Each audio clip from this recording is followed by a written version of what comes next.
हरे कृष्ण नुआखाई जुआर बापा। भगवान मंगल करुण। अच्छा नुआखाई आम जेन खाऊचु एबे तो जेन हिसाब से आम खाऊचु आम आगुरु केनते तुमे नुआखाई खाउथलो तार बाबद रे टिके वीडियो माध्यम रे जणाबो। तो आगुरु तुमे छुआ बेले केनते नुआखाई खाउथलो तापर टिके बड़ हैला पर केनते होतला से कल्चर केनते चालुतिला याद से कल्चर ता समान अछि कि चेंज हो गलानो सेथुरु हमको शिक्षा भी आगु काना मिलुथला नुआखाई रे तो से बाबद रे टिके डिटेल्स कहबार पड़ला। बर्तमान मते होचे 77 वर्ष। मोर जन्म होचे 5/8/48 चांटमुंडा गाँव रे। मोर बापा थिले से गाँव रो गंतिया। खाली तो गाँव गंतिया नुहे अंचल रे मध्य तांकर बहुत नाम थिला एवं से लोकन को भाईचारा सृष्टि करी अंचल रे मध्य काम करते। तो जब नुआखाई कथा होचे मु नुआखाई कथा खाली कहमी। आमर गाँव कथा चांटीमुंडा। चांटीमुंडा रे जिते बेले नुआखाई होतला मोर जानबार मते जिते 5 वर्ष होतला बा 5 वर्ष पर कथा कहमी जे गाँव गोटे निए बसला। निए समस्ते समस्त घर आसिक बसुले। निए बेले नुआखाई आगुरु गोटे मीटिंग होतला। तो ताके निए कहउतला। तो से सब डिसाइड करा समाधान करा एवं पचरा लोक को जे एतिकी तारीख गोटे तारीख निर्दिष्ट करा यही तारीख नुआखाई होचे नुआखाई समस्ते गाँव में नुआ खाएमा। तो इना गोटे बड़ भारी जिनिसटे अवश्य से पचरुले जे समस्त घर ठीक अच्छे तो समस्ते नुआ खाई पारमा। तो यदि किए नुआ नहीं खे पारू एंता किए अच्छ बोले कह आम साहाय्य करमा बोले बापा कहते साहाय्य भी दौले एवं गाँ लोक भी कहते साहाय्य करूँ बाबू तार नुआखाई उठी जावानी हेले बोली कहते लोक साहाय्य करते। यहाँ हूँ गोटे बड़ भारी जिनिस कहीं भी तार माने नुआ नहीं खाई रही जाते लोक चेष्टा कर सब सहयोग कर नुआ खाऊले। यहाँ गला नुआखाई निए कथा बा कमिटी कथा।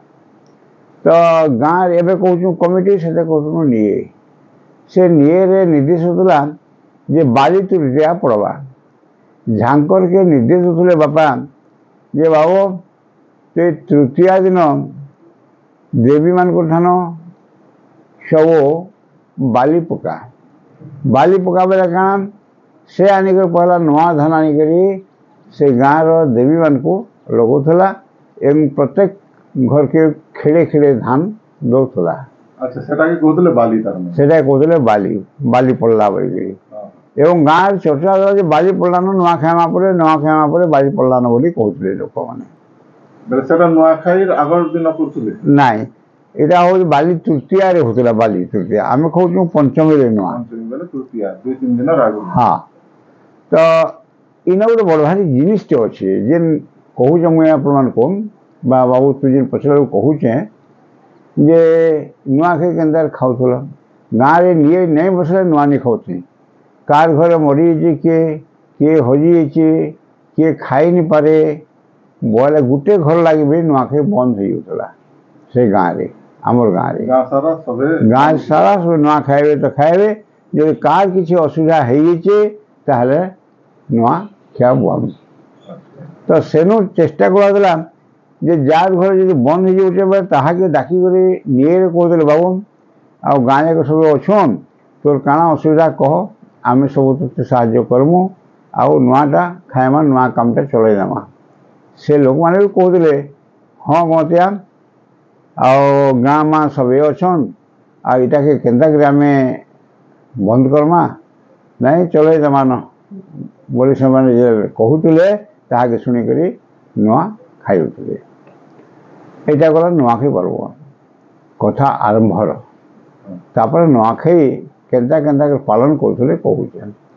प्रथम कथा होचे स्वास्थ्य के समस्ते जगिक रोते प्रत्येक घरे ତାଙ୍କର କାନ୍ଥି କୁଉଡ଼ ଯାହା ଥିଲା, କୁଉଡ଼ ବେଲେ କାନ୍ଥ যেটা কৌছু এবারে আমার গাঁ মানুষ কুড় কৌছু দেলে কথা লতা আকারে কাঁথি। হ্যাঁ কাঁথি কুড়কে সফা সুতর করি করি তলকে মাটি ফটে লিপি করি পুরা একবারে সফা সুতর সুন্দর করে রখুলে ঘরকে। এবং ঘরে যেতে ব্যবহারিক সামান ଥିଲା ସବୁକୁ ନେଇକିରି ବନ୍ଧକୁ ନେଇକି ଧୋଉଥିଲେ। ଅର୍ଥାତ୍ ଏକ୍ଜାମ୍ପଲ୍ ଖଟ ପିଢ଼ା ସେ ଟିଣ ଫିଣ ଗରିଆ ବାସନ ଯାହା ଥିଲା ସବୁକୁ ନେଇକିରି ଗାଁର ବନ୍ଧେ ତାকে ଧୋଉଥିଲେ। ଏବଂ এইটিও আমি জানতাম যে সেତେବେଳେ ମଧ୍ୟ ସ୍ୱାସ୍ଥ୍ୟ ପ୍ରତି ସମସ୍ତେ ସଜାଗ ରହୁଥିଲେ। এটা ସ୍ୱାସ୍ଥ୍ୟର କଥା ହଉଛି যে ଆମେ କେନ୍ତା କରି ଭଲ କରି ରହିମା ଭଲ କରି ଖାଇମା। ଯେହେତୁ ନୂଆଖାଇ ହେଉଛି ଆମ ସ୍ୱାସ୍ଥ୍ୟ ଠିକ୍ ନହେଲେ କେନ୍ତା ଭାବିକି କପଡ଼ା ଲତା ଆନୁ କଚା କୁଚି ଏନୁ ସବୁ ଏଇଟା ହେଉଥିଲା କ୍ଲିନ୍ ହେଉଥିଲା। ଗାଁ ଲୋକ ବାହାରିକି ସମାଧାନ କରି ଗାଁରେ ଘାସ ଲଟା ବୁଟା ଏସବୁ ଗାଁ ଫିଲ୍ଡମାନଙ୍କୁ ନେଇ ହେଉଛେ। ସବୁ ଚାଞ୍ଚି ପକାଉଥିଲେ, ଚାଞ୍ଚି ଚୁଡ଼ାକେ ସେସବୁ ଫିକିରୁଥିଲେ ବାହାରିକି। ଏନ୍ତା ସୁବିଧା କରୁଥିଲେ ଗାଁବାଲାମାନେ। ସେନୁ ତାପରେ ଏଇଟା ଗଲା ସ୍ୱାସ୍ଥ୍ୟ କଥା ଗଲା। ତାପରେ ନୂଆଖାଇ କେନ୍ତା କରି ଆରମ୍ଭ ହେଲା ସେଟା କହିଲା। କିନ୍ତୁ ନୂଆଖାଇ ଦିନ ମୁଇଁ ଦେଖିଛେ ସେ ଗରିବ ହଉ ସେ ଧନୀ ହଉ ଯିଏ ବି ହଉ ସମସ୍ତେ ଛୁଆନୁ ପିଲା ତକ ସମସ୍ତେ ନୂଆ ପ୍ୟାଣ୍ଟ ସାର୍ଟ ନୂଆ ଧୋତି ନୂଆ ଗାମୁଛା ସମସ୍ତେ ଲଗାଉଥିଲେ। କାଁ କରି ସେତେବେଳେ କହୁଥିଲେ ନୂଆ ଲଗାମା ପରେ ସବୁ ନୂଆ ଉଠୁଥିଲେ। এইটা মুই ধুতি গামছাকে পিন্ধুଥିଲେ। ধুতি গামছাটা মেন আমার পারম্পরিক যেহেতু হ্যাঁ ସେଥିଲାଗି ବେଶିକି ଧୋତି ଗାମଛା ଏଇଟା କହୁଥିଲେ। ଆମେ ମାନେ ଯେମାନେ ପ୍ୟାଣ୍ଟ ସାର୍ଟ ପିନ୍ଧୁଥିଲୁ ବାକି ସମସ୍ତେ ଧୋତି ଗାମଛା ପିନ୍ଧୁଥିଲେ, ଅତି ସୁନ୍ଦର ଦେଖାଯାଉଥିଲା। ଆଉ ଗୋଟେ ବଡ଼ ଭାରି କଥା ହେଉଛି ଯେ ନୂଆଖାଇରେ ମାନ୍ୟତା ଦେବାର। ନୂଆ ତ ଖାଇବେ, ଗାଁ ଜମିକି ଯାଇକି ପୂଜା କରୁଥିଲେ। ନିଜ ନିଜ ଜମିକି ଯେ ନିଜେ ବାହାରିକରି ତାଙ୍କର ସବୁ ସରଞ୍ଜାମ ଧରିକି ଯାଇକରି ପୂଜା କରୁଥିଲେ।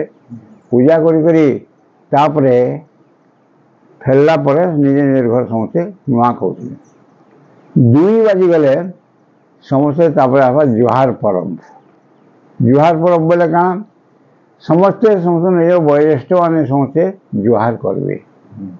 ଏବଂ ଘରେ ଯେ ନୂଆଖାଇଟା ଏଇଟା ଗୋଟେ ଚଳି ଆସିছে ଯେ ସମସ୍ତର ବଡ଼ ଥିବେ ସେ ନୂଆ ବାଣ୍ଟିବେ ସବୁକୁ ପରିବାରରେ। ସମସ୍ତେ ନୂଆ ଖାଇବେ, ତାପରେ ମହାପ୍ରଭୁ ଦର୍ଶନ କରିବେ, ତାପରେ ଆସିକରି ବଡ଼ମାନଙ୍କୁ ସମସ୍ତେ ମୁଡ଼ିଆ ମାରିବେ ଆଉ ସାନମାନଙ୍କୁ ସମସ୍ତେ ଆଶୀର୍ବାଦ ଦେବେ। এইটা ଗୋଟେ ବଡ଼ ଭାରି ପରମ୍ପରା ଚାଲିଥିଲା। କେନ୍ତା ପରମ୍ପରା ଚାଲିଥିଲା ଇହାଦେ ସବୁ ଟିକେ କମି ଯାଉଛି ଆସ୍ତେ ଆସ୍ତେ। ତ ସେତେବେଳେ ଭେଦଭାବ ବି ନେଇ ଥାଇ। କିଏ କାହା ସାଙ୍ଗେ ଗାଲି ଲାଗିଛେ ଗୁମା ଲାଗିଛେ ତାର ଘରକେ ନିଜେ ତାହାକେ ମୁଡ଼ିଆ ନିବାର ଏସବୁ ନେଇ ଥାଇ।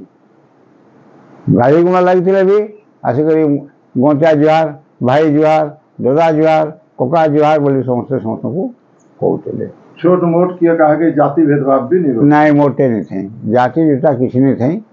ଏବଂ ସେ ନୂଆଖାଇ ଦିନ କେତେ ଜୁହାର କରି ଆସିବେ ସବୁ ବୁଲି ବୁଲି କରି ଘର ଘର ଯାଇକରି ଜୁହାର କରୁଥିଲେ। ସ୍ତ୍ରୀ ପିଲା ବି ହଉଥିଲେ ଆଉ ଲୋକମାନେ ବି ହଉଥିଲେ ଗାଁର। ଏବଂ ସମସ୍ତେ ସବୁ ମାନ୍ୟ କରି ଜୁହାର କରୁଥିଲେ। କକା ବୋଉ ଜୁହାର ବୋ କକା, ଜୁହାର ବୋ ଦାଦା, ଜୁହାର ବୋ ବାବା, ଜୁହାର ବୋ ନାତି ନାତିମାନଙ୍କୁ ଆଶୀର୍ବାଦ ଦେଉଥିଲେ। ଯେ ନାତି ନାତନ ଜୁହାର କରୁଥିଲେ ଆଜ୍ଞା ଆପଣ ନେଇଥାଇ ଆଜ୍ଞା ଆପଣ ନେଇଥାଇ। ସେତେବେଳେ ଏଇସବୁ ନେଇଥାଇ। ତାର ଦ୍ୱାରା ତ ଭଲ ଥିଲା। କାହିଁ ମାନ୍ୟ ଧର୍ମ ଧରିକି ସେମାନେ ନମସ୍କାର କରୁଥିଲେ। ତ ଏଇଟା ଗୋଟେ ଭାରି ଶିକ୍ଷାରେ ନୂଆଖାଇରେ ମିଳୁଛି ଆମକୁ। ବଡ଼ ବୟସ୍କମାନଙ୍କୁ ଆମେ ସମ୍ମାନ ଜଣାବାଟା ଶିଖୁଥିବା। ତାପରେ କାଣା ହେଉଥିଲା 2 ବାଜିଲା ପରେ ଜୁହାର ପରବ ହୁଏ। ଆଉ ଯୁବକ ପିଲାମାନେ ସେମାନେ ବାଡ଼ି ଘିଚାନି ଛୋର ଗୁଡ଼ୁ ଖେଲନ୍। ଆଉ ଯେମାନେ ଟିକେ ବୟସ୍କ ଲୋକମାନେ କୀର୍ତ୍ତନ କରନ୍ ମନ୍ଦିର ସାମ୍ନାରେ କୀର୍ତ୍ତନ କରନ୍ ସନ୍ଧ୍ୟା ତକ। ସନ୍ଧ୍ୟା ହେଇଗଲା ଯା ଯା ହଉକେ ସେ ଫେର ପଳାବେ। ଏବଂ ସେମାନେ ଡିସାଇଡ଼ କରିଥିବେ ଯେ ଆଜି କେନ୍ ନାଟ କର୍ମା। ହଁ ଆଜି ନାଟ କର୍ମା, ସୀତା ଚୋରି କର୍ମା। କେନ୍ ଥର ନାଇଁ ଆଜି ଲଙ୍କା ପୋଡ଼ି କର୍ମା। ନାଟକ ବି ହେଉଥିଲା।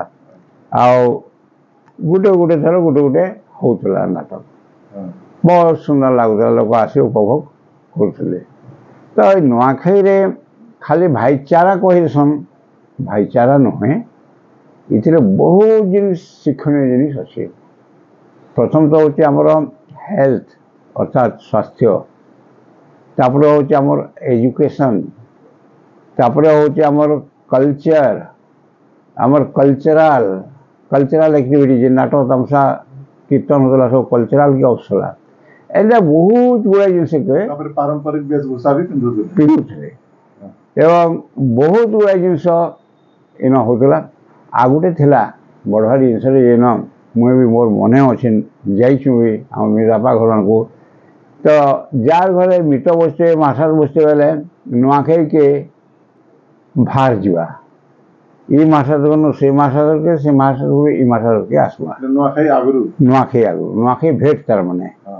ଆଉ ନୂଆଖାଇ ପରେ ଗୋଟେ ଚୂଡ଼ାକୁଣା ଫେରି ଯାଉଥିଲା। ଚୂଡ଼ାକୁଣା ବି ଇହାଦ ବି ଯାଉଛେ ତାହେଲେ ଟିକେ ଟିକେ ଚୂଡ଼ାକୁଣା ବୋଲେ ପିଠା ପୁଠି ଟିକେ, ଆଉ ଯେନ୍ ଚୂଡ଼ାକୁଣା କରୁଥିବେ ଘରେ ସେ ନୂଆଖାଇ ତୁମା ସେଟାକେ ଚୂଡ଼ାକୁଣା ବୋଲସନ୍, ଆଉ ସେଟା ନିଜର ଝି ଘର ମାନଙ୍କୁ ନେଇକିରି ପହଞ୍ଚଉଥିଲେ।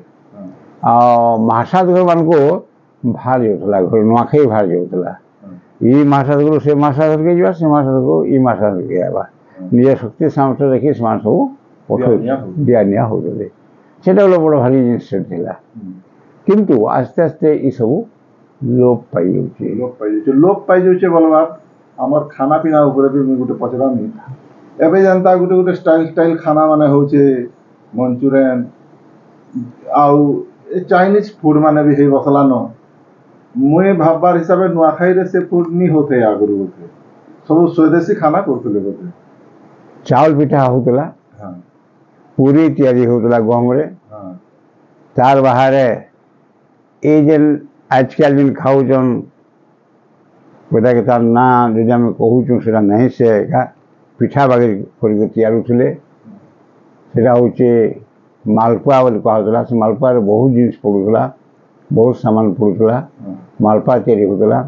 ଆଉ ଏବେ ଯେନ୍ ମାଲପୁଆ ଇ ମୋଡ଼ା ତାମାନେ ଦଉଛନ୍, ହେନ୍ତା ମାଲପୁଆ ନାହିଁ, ସେ ପୁରୀ ମନ୍ଦିର ମାଲପୁଆ। ହଁ, ସେ ମାଲପୁଆ ଖାଇବାର୍ ଲାଗି ବହୁତ ଆଗ୍ରହ ହେଉଥିଲା, ଭଲ ଲାଗୁଥିଲା। ଏବଂ ଏଇ ଯେନ୍ କୋଶ୍ଚିନ୍ଟା ହେଲା ଚାଇନିଜ ଖାନା, ଇ ମଞ୍ଚୁରିଆନ କାଣା ମାନେ ଏସବୁ ନାହିଁ। ଅତି ସୁନ୍ଦର ଭାବରେ ଯେତିକି ମସଲା ତେଲ ଲାଗବା କଥା ଲାଗିକିରି ସବୁ ତିଆରି ହେଉଥିଲା। ଏ ବେଶୀ ତେଲ ମସଲା କିମ୍ବା ଏସବୁ ବ୍ୟବହାର ନାଇଁ କରାହେଉଥିଲା, ଯାହାଦ୍ୱାରା କି ସ୍ୱାସ୍ଥ୍ୟ ମାନେ ବି ଭଲ ରହୁଥିଲା। ହଁ, ତ ବହୁତ କଥା ଏଥିରୁ ଜାନବାକେ ବି ମିଳିଲା। ତ ଆମେ ଯେତେବେଲେ ଭିଡ଼ିଓଟା କ୍ଲୋଜିଂ କରବାର ଆଗରୁ ଆଜି ସମାଜକେ କାଣା ବାର୍ତ୍ତା ଦେବେ ଟିକେ କହନ୍। ବାର୍ତ୍ତା ଦେମା ଆମେ ତ ସମସ୍ତେ ମିଳିମିଶିକି ରହୁଁ, ଯେକୌଣସି ଲୋକ ବି ହେଉ, ଯେକୌଣସି ଜାତି ଧର୍ମର ବି ହେଉ, ଯଦି ଅସୁବିଧାରେ ପଡ଼ିଛେ ଆମେ ସହଯୋଗ କରବାରଟା ହେଉଛେ ଆମର ବଡ଼ କାମ। ଯଦି ଆମେ ସହଯୋଗ କରିପାରୁଛୁଁ ତ ଭଗବାନକୁ ପାଇଲା ସାଙ୍ଗେ ସମାନ। ତେଣୁ ଆମେ ମାନବ ସେବା କରବା କଥା। ଆଉ ହିନ୍ଦୁ କଲଚର ଆକାରରେ ବି ସେଟା, ହିନ୍ଦୁ କଲଚର ଆକାରରେ ବି ଅବଶ୍ୟ ଆମର ପୁରାଣ ପୋଥିରେ ବି ଅଛେ। ତେଣୁ ମାନବ ସେବାରୁ ଆଉ ବଡ଼ ସେବା କିଛି ନୁହେଁ। ମାନବ ସେବା ହିଁ ମାଧବ ସେବା। ହରେ କୃଷ୍ଣ। ହରେ କୃଷ୍ଣ।